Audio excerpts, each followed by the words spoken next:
नमस्कार. राजयोगी श्री रंगनाथ स्वामी यांचे चरित्र भाग 5. जन्म, बालपण आणि मौंजी बंधन. बयाबाई मातेस पूर्णानंद यांचा अनुग्रह झाला. त्यावेळी त्यांना सद्गुणी संतती प्राप्तीकरता गोसेवा आणि तुलसीपूजन तसेच गायत्री पठण इत्यादी अनुष्ठाने सांगितली होती. गुरु आज्ञेप्रमाणे बयाबाई गोसेवा, तुलसीपूजन, गायत्री पठण आणि गुरूंची मानसपूजा यांचे अंतःकरणपूर्वक निर्वहन करू लागले. गोधन तर घरात होतेच, त्यामुळे गायीची अंगसेवा करून तिला धान्य फराळही खाऊ घालीत असे. बयाबाईने 12 वर्षे गोसेवा अनन्यतेने केली. त्या अनुष्ठानाचे काळात तिचा आहार म्हणजेच गोमातेने ग्रहण केलेल्या धान्य फराळातील गाईला न पचलेले आणि गोमयातून उत्सर्जित झालेले धान्यकण वेचावेत. ते धुवून काढून त्यावरच आपली क्षुधा तृप्त करावी. इतके कठीण देहदंडनाचे व्रत तिने सुमारे 12 वर्षे आचरले.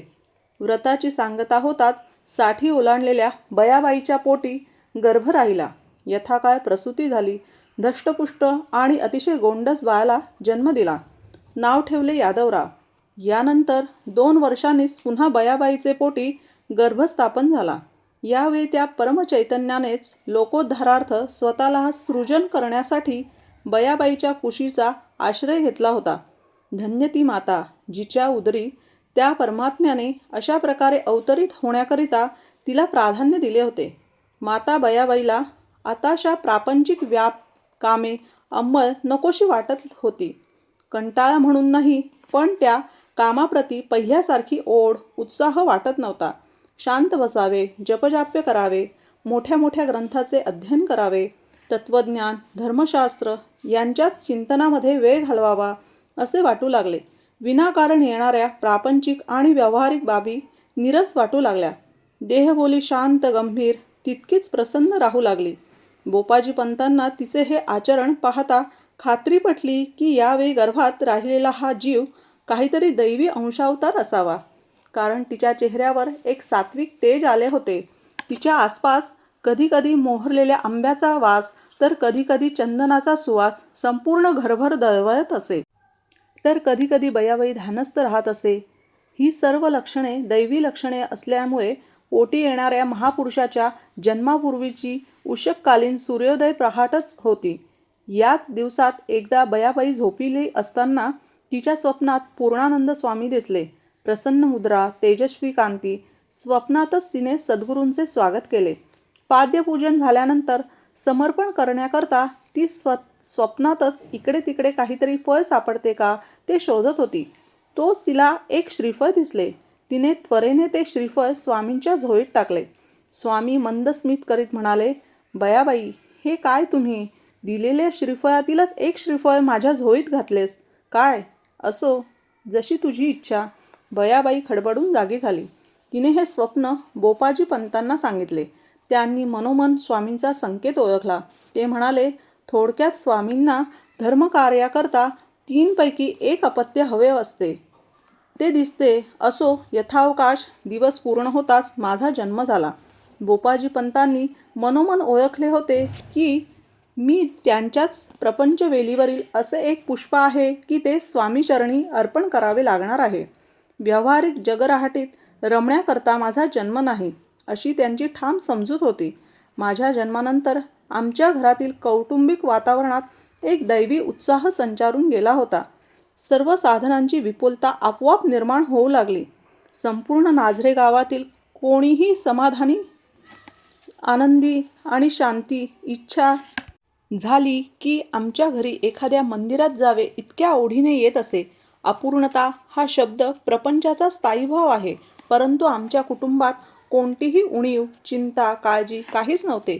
पंतांचा प्रपंच खऱ्या अर्थाने बहारास आला होता. थाटामाटात बारसे साजरे करण्याचा कार्यक्रम नियोजित केला होता. त्या काळी अपत्याचे नाव ठेवण्याचे काम वडिलांकडे असे. पंतांनी माझे नाव काय ठेवावे म्हणून चिंतन सुरू केले. त्यांनी विचार केला, बाळ जन्मल्यापासून आनंदाच्या अनंत रंगांची उधळण चालू आहे. या अनंत अशा रंगांची उधळण करणाऱ्या संस्कृतीत फक्त परब्रह्म परमात्मा श्रीरंगाने म्हणजेच भगवान श्रीकृष्णांनीच केली होती. आयुष्यातील कोणत्याही प्रसंगी ज्याच्या चिंतनात वैषम्य अगर वैफल्य आले नाही अशा श्रीकृष्णाचे श्रीरंग नाव का ठेवू नये ठरले. निश्चय झाला आणि बोपाजी पंतांनी माझे नाव निश्चित केले श्रीरंग. गीतेत सांगितलेल्या अष्टधा अशा अपरा प्रकृतीने म्हणजेच 5 महाभूतांच्या तन्मात्रा, मन, बुद्धी, अहम या 8 तत्वांच्या संयोगातून अत्यंत मोहक रूपात तयार केलेली माझी ती बालरंगनाथ मूर्ती पंतांच्या पाळण्यात खेळू लागली. प्रकृतीने ती मूर्ती खरोखरच इतकी मोहक केली होती की इतर कोणी नाही, माझा मीच त्या बाल मूळ रंगमूर्तीवर मोहून जात होतो. लाल गुलाबी तळहात, तळपाय आणि अमृतोपम लाळेचा ओलावा धारण केलेले ते अधर वर्षा ऋतूच्या पहिल्या 2-4 सरी पडल्यानंतर उगवून आलेले नाजूक मृदू अशा तृणासारखे माथ्यावरील केस, नितळ आणि गंगेच्या पाण्याची शुद्धता असणारे पाणीदार नेत्र, किंचित लालिमा असलेले दोन्ही कपोल, मंदस्मित करीत असलेले अद्याप दंतपंक्तीच्या आगमनाची वाट पाहत असलेले मुखकमल, इवलेसे हातपाय आणि छोट्या छोट्या इवल्याशा अंगुलींचा प्रसर, प्रकृतीच्या त्या बाल रंगमूर्तीवरील सौंदर्याची उधळण केवळ अनुपमेय होती. बयाबाईच्या नेत्रांचे तर कधी कधी पाहता पाहता डोळे पाणावत असे तरी समाधान होत नसे. बोपाजी पंत तर थोड्या थोड्या वेळाने येऊन माझघरातील त्या बालरंगमूर्तीला पुन्हा पुन्हा पाहून अंतरी एक दैवी आनंदाचा मग्न होत असे. पाहता पाहता वर्षभरात माझा पाळणा सुटला. श्रीमुखात दुधाच्या दातांनी आपली जागा धारण केली. त्या बालरंगमूर्तीचे रूपांतर शिशु अवस्थेतील रांगणाऱ्या रंगोबात झाले. थोरल्या यादवराव दादा आता इकडे तिकडे वाड्यात दुडू धावत होता. मला खेळवता खेळवता तो अधूनमधून आईला मदत करीत असे. त्याचे माझ्यावर खरे आणि निष्कपट प्रेम होते. मी अजून आईच्या स्तन्य सुखातच होतो. तथापि दादाला कोणीही खाऊ दिला तरी त्याला माझ्या मुखात तो थोडा तरी भरविल्याशिवाय एकट्याने खाण्याची इच्छाच होत नसे. आईने अनेकदा त्याला समजावून सांगितले, दटावूनही पाहिले, पण तो आपला हट्ट सोडित नसे, नाहीतर रुसून बसे. एकदा तर दादाने साजूक तुपातील खमंग बेसन लाडू खाता खाता त्यातील थोडा तुकडा आईची नजर चुकवून माझ्या मुखात घातला. ते बेसन टाळ्याला चिटकून राहिले होते. मला आज अजून ते गिळता येत नव्हते. ही गोष्ट ज्यावेळी आईच्या ध्यानात आली त्यावेळी तिने प्रयत्नाने तोंडातून हळूहळू ओल्या बोटाने टाळू स्वच्छ केली.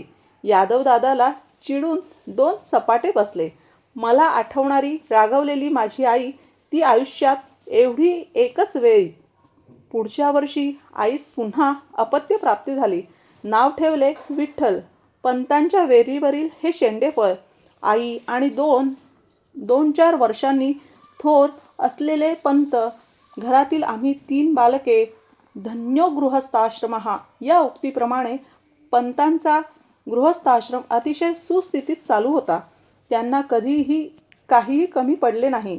साक्षात लक्ष्मी रूपात आईचा वावर घरात होता. तीच माता अन्नपूर्णेसारखी स्वयंपाकघरात तर माता सरस्वतीसारखी बैठकीच्या खोलीत वावरत असे.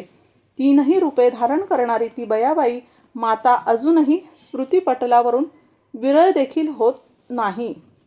अशा त्या यशोदातुल्य प्रेम करणाऱ्या मातेला अनंत अनंत दंडवत. आम्ही 3 भावंडांची जीवनयात्रा आता हळूहळू कालपथावर अग्रेसर होत होती. दादा आता 12 वर्षाचा किशोर अवस्थेत पोहोचला तर मी 10 वर्षाच्या त्या अवस्थेच्या उंबरठ्यावर होतो आणि धाकटा विठ्ठल नुकतेच शैशव संपण्याच्या अंतिम टप्प्यावर म्हणजेच 8 वर्षाचा झाला होता. थोडक्यात आम्ही 3घांचीही व्रतबंध तथा मौंजी बंधनाची वय झाली होती. पंतांनी बसव कल्याण मठातील वेदाध्ययन पूर्ण झालेले विप्रवर पाचारण केले. मोठ्या उत्साहाने आम्ही 3ही भावंडे व्रतबंधित झालो. अवधूत चिंतन श्री गुरुदेव दत्त निजानंद रंगनाथ स्वामी महाराज की जय.